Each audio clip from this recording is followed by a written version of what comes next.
Bonjour à tous et bienvenue sur la chaîne de Fouini. Les amis, je porte le t-shirt de DBZ parce que demain il y a un combat de guerriers entre Daniel Dubois et Anthony Joshua, entre Sangoku et Vegeta les gars. Bref, là à l'instant vient de se dérouler la pesée à Wembley. Il y a des choses intéressantes qui se sont passées, donc j'aimerais les évoquer avec vous. Donc là c'est tout récent, ça date de 3 minutes. 3 minutes au moment où je lance cette vidéo. La première chose, une pesée en plein air, plutôt stylée dans le stade. J'ai trouvé ça sympa avec un bon public, un public présent. Et, chose intéressante, le public, ils ont un peu sifflé du bois. Il n'y a pas eu vraiment de gros sifflements. Il n'y a pas eu énormément d'applaudissements. J'ai trouvé que c'était assez froid vis-à-vis du champion du monde, les gars. Dubois, c'est le champion du monde. Il a été annoncé tel quel par le speaker, même par la Fédé tout simplement, et il est champion du monde. Et j'ai trouvé ça un peu bizarre, un peu malsain. Ils ont choisi leur camp, ou alors est-ce que c'est juste localement? Est-ce que c'est juste le public présent qui était pro Joshua, pro Anthony Joshua? C'est pas représentatif, hein, c'est un petit échantillon, on n'est pas à 96 000 personnes, donc réponse évidemment demain. Là on est vendredi, on est à J-1, précisément, du championnat du monde. Je suis très excité. Alors, qu'est-ce qui s'est passé au moment de la pesée? On a vu un Daniel Dubois assez lourd. Voilà.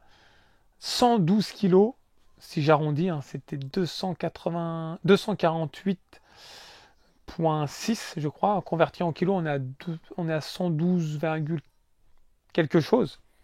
Je trouve ça lourd pour Dubois parce que, bon, il a que 2 cm de moins que Joshua, mais il a beaucoup moins d'allonge. Il est très trapu. C'est pas étonnant que ses coups résonnent, que ses coups font mal. C'est un peu un pitbull. C'est le Maurice Green du sprint. Voilà. C'est une bonne comparaison, ça. Pour ceux qui ont connu Maurice Green. Hein. Pour les vieux comme moi, les gars. Anthony Joshua, je l'ai trouvé, franchement, assez costaud. Plus costaud que d'habitude. Il a été pesé à 252,6, je crois. Ça veut dire plus de 114 kilos. Je trouve ça quand même assez conséquent. J'ai connu un Joshua autour de 111-112 kilos en mode affûté. J'ai même connu un Joshua à 109 kilos quand il affronte, ou 108 ou 109 quand il affronte Andy Ruiz pour la deuxième fois. Là, il est en mode, quand il affronte Andy Ruiz, il est en mode je vais tourner. Je suis en mode cardio. Alors que là, il est en mode, et ça c'est intéressant, il est en mode bulldozer. Il est venu pour cogner, les gars. Alors, au moment de... Il y a eu la conférence de presse avant. Au moment de la conférence de presse, j'ai trouvé un Joshua, je l'ai trouvé détendu, mais farceur. Qui essaie de taquiner Dubois, qui essaie de taquiner le public, et après qui revient un peu respectueux. Donc il a essayé de taquiner un peu Dubois en disant qu'il allait je ne me souviens plus le terme exact, mais lui rouler dessus. Il a dit quelque chose d'intéressant, il a dit « Je ne vais pas chercher à être puissant.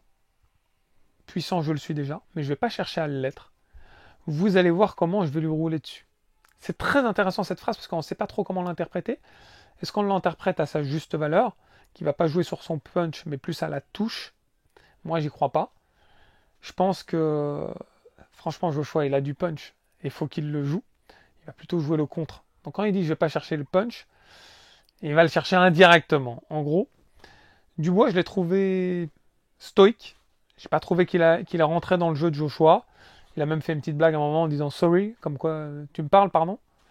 Donc j'ai trouvé ça normal d'un point de vue de Dubois.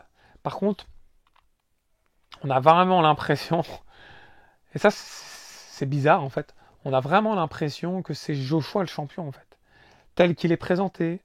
Là, la pesée par exemple, j'ai trouvé bizarre que ce soit Dubois qui soit pesé en premier en fait. Normalement le champion il est pesé en second, enfin je pense. Là il a été pesé en second, c'est Joshua qui est arrivé, c'est Joshua la star. C'est pas lui le champion du monde, mais c'est lui le champion du monde les gars, c'est bizarre. C'est très bizarre.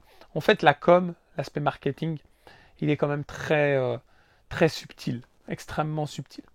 Donc à la conférence de presse, Joshua il a expliqué quand même qu'il accordait énormément de respect à Dubois, sa team, puisqu'il pense qu'ils ont fait de l'excellent travail.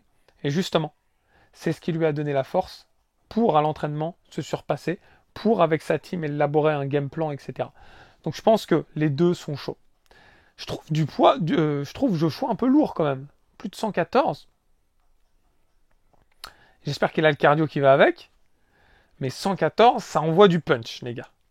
Alors on est loin des gabarits de Tyson Fury ou même de Bacolé, mais pour ces poids lourds habituellement, je les trouve quand même... C'est comme si, voilà, pour vous donner une comparaison, Mike Tyson, quand il combattait, qu'il était chaud patate, il était à 218, voire 220, 217, il oscillait.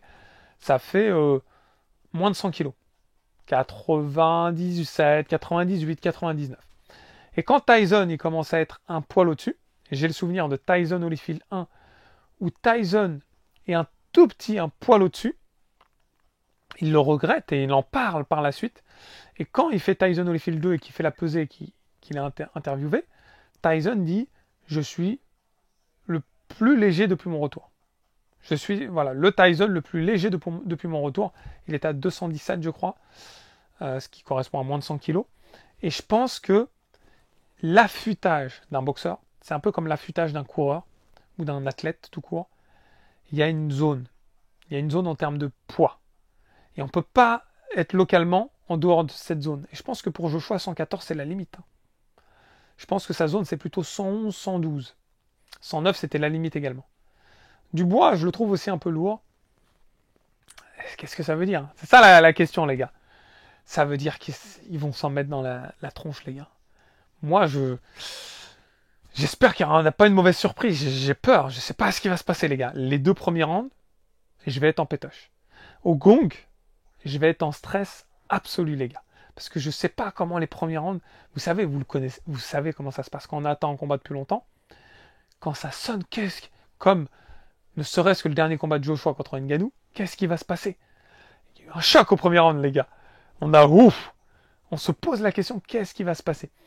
Il y a plein de combats comme ça où je me suis dit, le premier round, il est déterminant. Peut-être parce que je suis la génération de Tyson où il se passait tellement de choses dans ce premier round et qu'on était toujours un peu sur le qui-vive. Du coup, moi, ça perdure dans le temps. Maintenant, c'est resté imprégné en moi. Voilà, les amis, je vous donne rendez-vous demain. Demain, le verdict, les gars.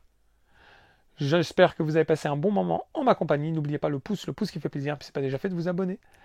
Dans tous les cas, les amis, je vous dis à très vite. Ciao, ciao.